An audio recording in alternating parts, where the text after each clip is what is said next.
Olá, queridos casais, sejam bem-vindos à segunda semana de Casais Ebenezer 2023. É muito bom ver pessoas que já estão conosco há bastante tempo e ver pela relação do grupo que temos pessoas novas. Então, louvado seja Deus por isso. Eu e a Melanie temos orado para que essa semana seja uma semana proveitosa para a nossa família, para nós dois e para vocês também. Amor e respeito, um equilíbrio perfeito. Obviamente essa jogada de palavras não é minha. Ela vem de um livro que talvez muitos de vocês conheçam, que tem esse título, Amor e Respeito. No entanto, nem tampouco o autor do livro é o autor do pensamento, porque de fato esse é um pensamento que é ensinado na palavra de Deus pelo apóstolo Paulo. Eu quero ler o texto base de onde sai essa jogada de palavras, vou usar a expressão assim, ou esses dois conceitos necessários que, estando em equilíbrio esses dois aspectos no lar, o lar tem tudo para dar certo. Vamos lá. Isso se encontra em Efésios, capítulo 5, verso 33. Não obstante, vós, cada um de per si, também ame a própria esposa como a si mesmo, e a esposa respeite ao marido.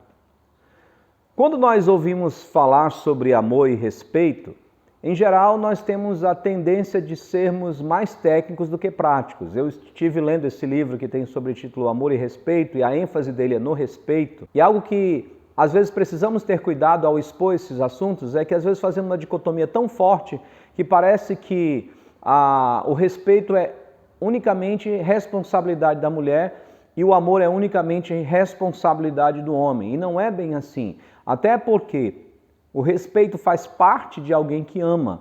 Por exemplo, quando nós vimos na semana passada sobre as características do verdadeiro amor, uma das características é que o amor verdadeiro não se conduz inconvenientemente. Isto é, a conduta de um cônjuge que ama tem que ser uma conduta conveniente. E quando um cônjuge, por exemplo, o marido não respeita sua esposa, não a trata com respeito, então ele também não está amando. Então, o que de fato o apóstolo Paulo está querendo nos ensinar quando ele usa essa expressão que o homem deve amar a sua esposa e a mulher deve respeitar o seu marido? Bem, alguns autores e comentaristas bíblicos iriam dizer que essa ênfase é dada pelo fato de que é mais fácil para a mulher amar e por isso que não há esse mandamento para ela, e é mais fácil para o homem respeitar, por isso não há esse mandamento para ele. Devemos ter cuidado com essas definições tão secas, porque nós encontramos o próprio apóstolo Paulo falando na sua carta ao pastor Tito, dizendo, olha, as mulheres mais velhas devem ensinar as jovens recém-casadas a amarem o seu próprio marido. Então nós vemos que já Paulo diz, olha, a mulher tem que aprender a amar o seu marido. A mais nova, a que é recém-casada. E quando nós olhamos um pouco anterior a esses versículos aqui, anterior aos 5:33 de Efésios, nós vamos encontrar que um dos frutos do Espírito é submissão, submetei-vos uns aos outros no temor de Cristo. Isso coloca também o marido, muitas vezes, tendo que submeter-se à sua própria esposa no temor de Cristo. Então nós devemos ter muito cuidado de tratar certos assuntos de maneira seca, como se fosse uma linha reta, sem nenhum tipo de variação. Então, voltando à pergunta, mas de fato o que é que Paulo está querendo dizer quando ele fala que o homem deve amar sua esposa e a esposa deve respeitar o seu marido? Eu creio que a melhor interpretação para esse texto seja nós pensarmos da seguinte forma. Quando está falando que a mulher deve respeitar o seu marido, está falando da atitude que a esposa tem que ter sob a liderança do seu marido. Como ela deve se portar diante da liderança dele, independente muitas vezes do líder que ele é. Porque em alguns momentos da vida nós vamos perceber que nós vamos encontrar mulheres com capacidade de liderança extraordinárias. Parece que são mulheres que nasceram para ser líderes, mas elas são casadas. E aí ela precisa aprender pela palavra de Deus e pela submissão ao Espírito Santo de que ela tem uma forma correta de se portar para com o seu marido. E eu creio que é isso que ele quer dizer. Como essa mulher tem que se portar para com o seu marido, que é o líder do lar. Por outro lado, quando a palavra de Deus fala sobre O marido que deve amar a sua esposa, a principal questão que nós temos que observar nesse texto é que como esse líder deve tratar essa pessoa que está sob sua liderança, chamada esposa. Como deve ser a atitude dele, como deve ser a maneira dele agir, como ele deve conduzir como líder essa liderada que tem o dever de ter o respeito, de demonstrar respeito para com ele, mas ele como líder, como é que ele deve se portar para com esta pessoa que está sob os seus cuidados e sob a sua liderança. Então, essa vai ser a tônica dessa semana. É sobre isso que nós vamos falar, é sobre essa questão de como esse equilíbrio tem que existir e como esse entendimento tem que existir. Novamente, talvez eu esteja sendo extremamente repetitivo, principalmente para aqueles que acompanham o nosso trabalho já há 3 anos, porque começamos isso no tempo da pandemia. E por que digo isso? Porque não há uma outra forma de nós alcançarmos esse equilíbrio se não for pela obra do Espírito Santo no nosso coração. Por quê? Porque não é fácil para muitas mulheres se colocarem sob a liderança de certos homens. Às vezes por conta do tratamento que ele dá para ela. Temos maridos que são extremamente truculentos. E alguns crentes usam até 1 Pedro capítulo 3, do verso 1 ao 6, para esmagar sua esposa e dizer, olha, você não deveria falar nada, porque a própria Bíblia diz que a mulher, ela ganha seu marido sem palavra alguma. Eu queria dizer para você que talvez já disse isso para sua esposa, que Pedro está falando da mulher casada com incrédulo. Você não pode ser tão ruim quanto um incrédulo. É isso que você tem que colocar na sua mente. Aquele texto lá é específico diretamente para mulheres que têm maridos incrédulos. Agora, isso não quer dizer que a mulher crente que tem um esposo crente que não quer obedecer à palavra de Deus não deva também agir da mesma forma, mas o marido chegar com a esposa e imprensá-la sobre a parede, sobre suas decisões, sobre o seu pensamento, usando 1 Pedro capítulo 3, do verso 1 ao 6, porque é só o que lembra, é se comparar com uma pessoa que não tem Cristo Jesus no coração. E esse não é o líder que Deus tem. Então, o Espírito Santo deve produzir isso na gente. Eu sei que muitas mulheres têm muita dificuldade, já falei uma porque às vezes o homem é muito truculento. Segundo, porque muitas vezes o homem é bastante inerte.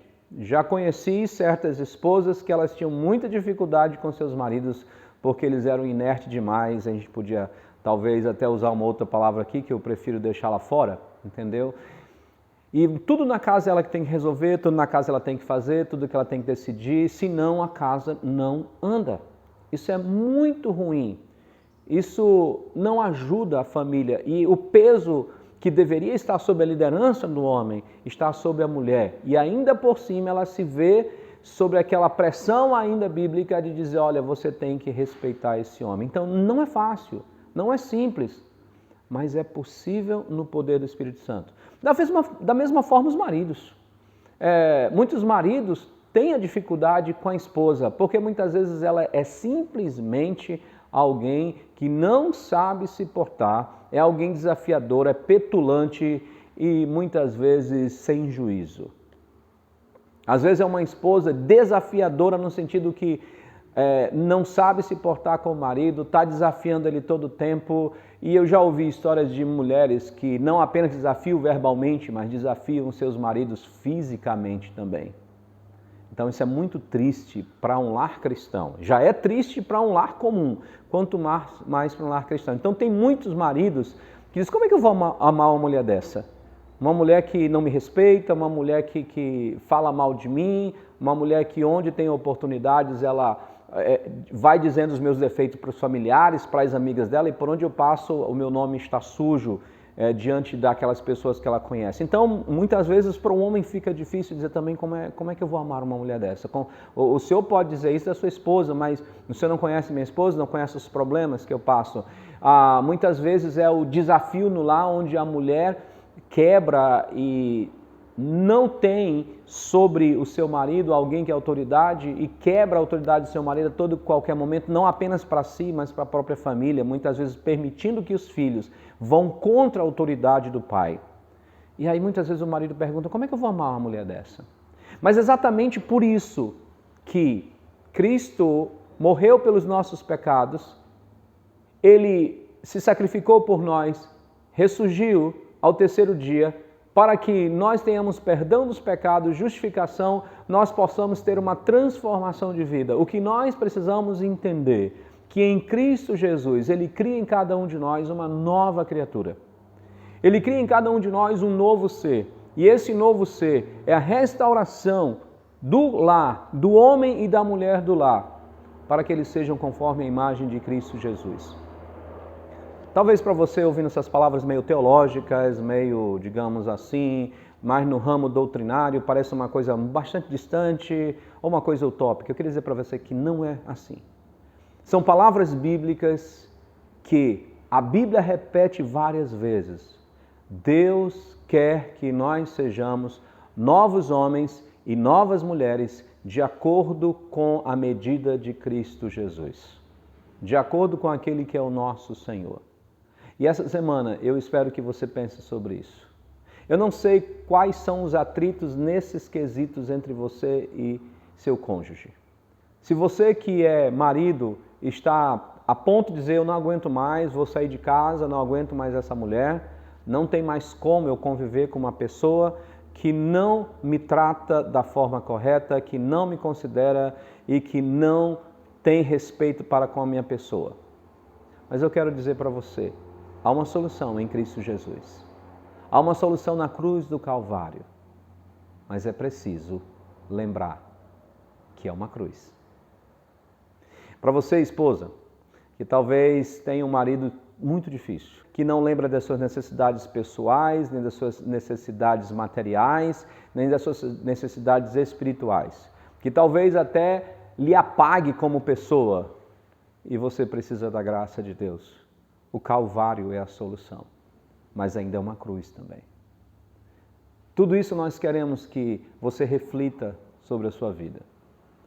Independente se seu casamento está bem ou não, ou se vocês se acham bem ou não, reflita sobre isso. Porque o que Deus quer é que nós estejamos melhorando. Se o seu casamento está bem, está estável, aproveite essa semana para ir procurando, através da oração, da autorreflexão, do confronto pessoal, da autoconfrontação, melhorar essa vida que vocês têm a dois. E se talvez aqui no nosso grupo nós tenhamos pessoas que já o lar já está desfeito, talvez é a hora de você pensar de maneira bem séria sobre suas atitudes diante de Deus para com o seu cônjuge, a fim de que Deus, por misericórdia, pode restaurar aquilo que Ele quer e aquilo que a sua palavra diz que é o correto, que é um lar se reunir no Senhor novamente. O meu desejo é que esses nossos devocionais estimulem vocês a pensar que aquilo que Deus está pedindo de nós nunca é demais, nunca está além das nossas forças, mas Ele também diz que nós temos recursos dados por Ele, para que quando os momentos da nossa vida parecem que nós vamos naufragar, Ele provém livramento, a fim de que, mesmo diante da provação e da tentação, nós tenhamos um escape para poder suportar. Que o Senhor abençoe cada um de vocês e que essa semana seja uma semana de grande edificação para as nossas famílias. Até o próximo devocional. Nosso lar abençoar, que Ele possa ser esteio contra o mal, faz o leal, sempre firme está, e com o teu poder vem